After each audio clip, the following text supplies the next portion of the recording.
درود پاک کب کب کہاں کہاں اور کیسے کیسے کام آتا ہے۔ ایک بہت ہی خوبصورت واقعہ، بڑا ایمان افروز واقعہ ہے جو میں آپ کے سامنے پیش کرتا ہوں۔ ایک دوست نے اپنے ایک دوسرے دوست کو قرض دیا، اور جب اس نے قرض دیا تو وہ قرض ایک بڑی اماؤنٹ تھی، 3000 دینار۔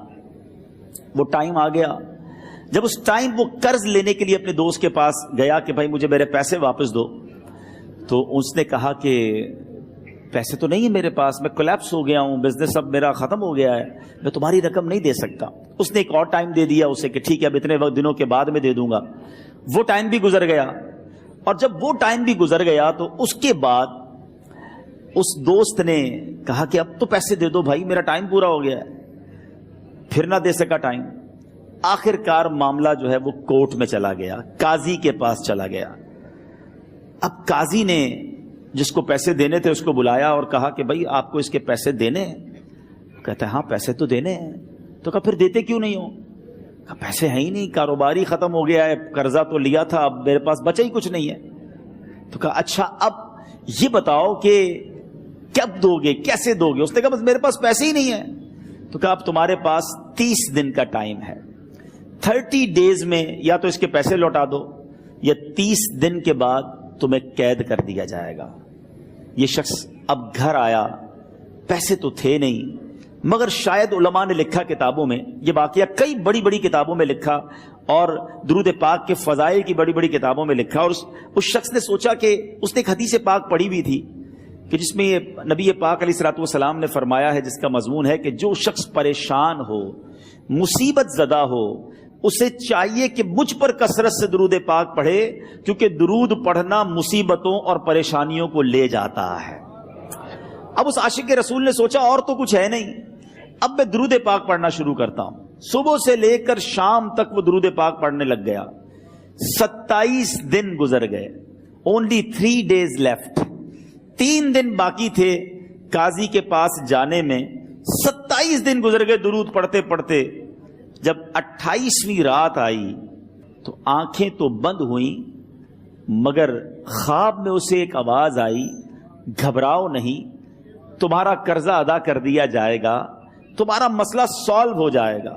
صبح اٹھتا ہے، درود پاک پڑھ رہا ہے، مگر کہتا ہے یہ آواز سے تو مسئلہ حل نہیں ہوگا، پیغام کیا ہے اسے سمجھ نہ آیا۔ 28واں دن گزر گیا، 29ویں رات آ گئی، مگر اب آنکھیں بند ہوئیں اور قسمت جاگ اٹھی۔ نبی پاک صاحب لولاک صلی اللہ تعالی علیہ وسلم خواب میں تشریف لائے، اور پیارے آقا صلی اللہ تعالی علیہ وسلم نے فرمایا گھبراؤ نہیں، علی بن عیسیٰ وزیر کے پاس جاؤ، وہ تمہارا قرضہ ادا کر دے گا۔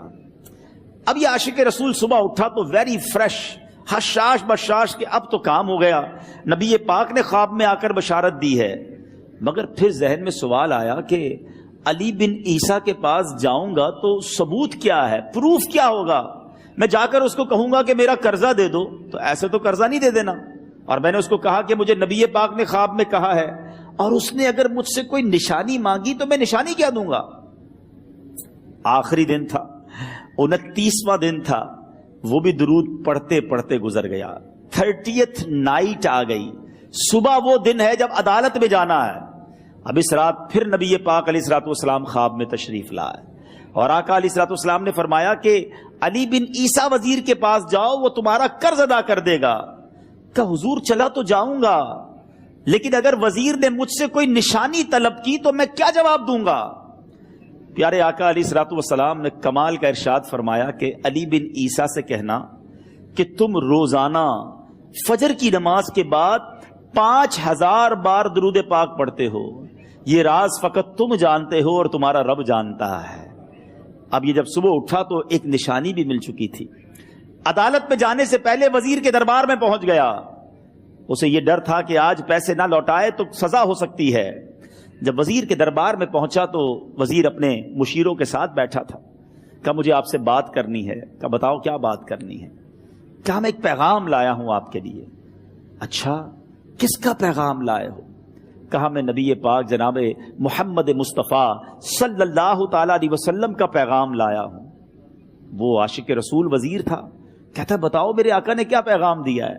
کہ حضور میں 3000 دینار کا مقروض ہوں، آج آخری دن ہے اور میرے آقا نے مجھے بشارت دی ہے کہ آپ سے کہوں کہ آپ میرا قرض ادا کر دیجئے۔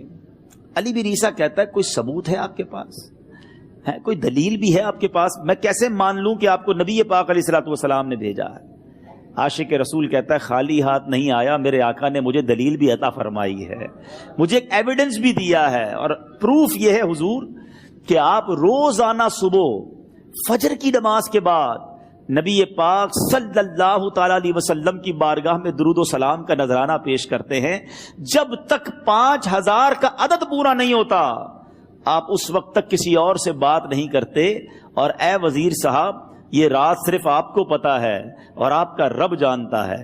اللہ اکبر، وہ وزیر تو جس کو کہے نا جھوم اٹھا، ایسا عاشق رسول وزیر تھا جو روزانہ صبح 5000 درود پڑھتا ہو، اس کی تو عید ہو گئی نا۔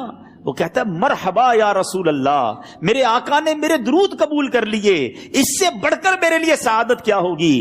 اب یہ وزیر اپنی سیٹ سے اٹھتا ہے، اپنے کمرے میں جاتا ہے، تھوڑی دیر بعد واپس آ کر اس عاشق رسول کے ہاتھ میں 3000 دینار رکھ کر کہتا ہے حضور پہلے 3000 دینار تو نبی پاک کا حکم کی میں ادب سے بجا لاتا ہوں، میرے آقا نے جو حکم فرمایا یہ 3000 دینار آپ کو پیش کرتا ہوں۔ حضور ایک اور 3000 دینار لیجئے، میرے گھر آپ آئے، اتنی اچھی خبر سنائی، آپ نے قدم رنجا فرمایا، یہ 3000 اس کا نذرانہ ہے، اور ایسا کیجئے 3000 اور لیجئے، اس سے اپنے بچوں کے لیے کچھ چھوٹا موٹا کام شروع کیجئے اور ایک وعدہ کر کے جائیے، آج کے بعد زندگی میں آپ کو جب بھی کوئی کام پڑے میں آپ کا بھائی ہوں، مجھے یہ خدمت کا موقع دیجئے گا۔ اللہ اکبر، وہ مقروض جو ایک رات پہلے 3000 دینار کا مقروض تھا، ہو سکتا ہے اس کے بیک آف مائنڈ یہ بھی چل رہا ہو کہ اب شاید کل میں نے جیل میں جا کر عدالت میں جا کر گرفتاری دے کر جیل میں جانا ہے، مگر اب 9000 دینار ہاتھ میں ہیں۔ عاشق رسول جھومتا ہوا نبی پاک کی یاد میں گھومتا ہوا اب عدالت میں پہنچا۔ عدالت میں everybody expecting over there کہ آج اس نے آنا ہے اور آ کر کہنا یہی ہے کہ پیسے تو نہیں ہیں، گرفتار کر لو، مگر جا کر اس عاشق رسول نے 3000 دینار جج صاحب کے ہاتھ میں رکھ دیے۔ قاضی کہتا ہے پہلے تو یہ بتاؤ پیسے آئے کدھر سے؟ تم تو کہتے تھے غریب ہوں، تم تو کہتے تھے کاروبار نہیں ہے، ایک مہینے میں اتنی بڑی رقم کا انتظام کیسے ہو گیا؟ سبحان اللہ، اس عاشق رسول نے گویا زبان حال سے یہ کہا ہوگا کہ یہ تو کرم ہے ان کا، ورنہ مجھ میں تو ایسی بات نہیں، اتنا دیا سرکار نے مجھ کو، اتنی میری اوقات نہیں۔ اس نے وہ پورا واقعہ بھری عدالت میں سنا دیا۔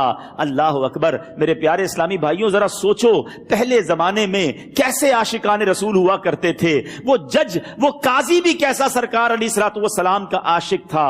اپنی سیٹ سے اٹھتا ہے، بھرے دربار میں بھری عدالت میں وہ اپنے چیمبر میں اپنے کمرے میں جاتا ہے، اور تھوڑی دیر بعد واپس آ کر اس کے ہاتھ میں بھی 3000 دینار ہیں، اور وہ 3000 دینار جو ہے وہ اس عاشق رسول کے ہاتھ میں رکھتا ہے کہ سارا ثواب علی بن عیسیٰ کیسے لے جائے، میں بھی تو نبی پاک کا غلام ہوں، میں تمہارا قرضہ میں ادا کرتا ہوں۔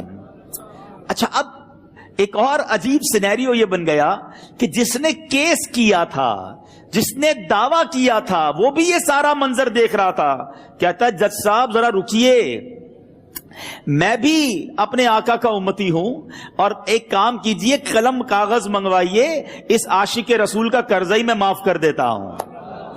اچھا، اب عاشق رسول نے وہ واپس 3000 دینار جو جج صاحب نے دیے تھے وہ واپس جج صاحب کو دیے کہ حضور یہ پیسے آپ ہی رکھ لیں، قرضہ ہی معاف ہو گیا، اب آپ کے پیسے کا میں نے کیا کرنا ہے؟ جج صاحب کہتے ہیں جو پیسے نبی پاک کے نام پر نکالے ہیں اب مجھے واپس نہیں چاہیے، یہ بھی تم اپنے ساتھ لے جاؤ۔ اللہ اکبر، میرے میٹھے اسلامی بھائیوں، وہ عاشق رسول ایک رات پہلے 3000 دینار کا مقروض ہے، اب 12000 دینار لے کر گھر کو واپس جا رہا ہے۔ اس ایک واقعے کے اندر جو ہم سب کے لیے درس ہے، جو ہم سب کے لیے پیغام ہے، شاعر لکھتے ہیں نا، دکھوں نے تم کو جو گھیرا ہو تو درود پڑھو، دکھوں نے تم کو جو گھیرا ہو تو درود پڑھو، جو حاضری کی تمنا ہو تو درود پڑھو۔ آج ہم بہت ساری پرابلمز میں ہوتے ہیں، یہاں بھی ہو سکتا ہے میرا کوئی بھائی بیمار بیٹھا ہو، کوئی قرضے میں ڈوب گیا ہو، کسی کا کوئی بزنس پرابلم چل رہا ہو، کوئی فیملی ایشو میں ڈسٹرب ہو، آپ کسی بھی پرابلم میں ہیں، خدا کی قسم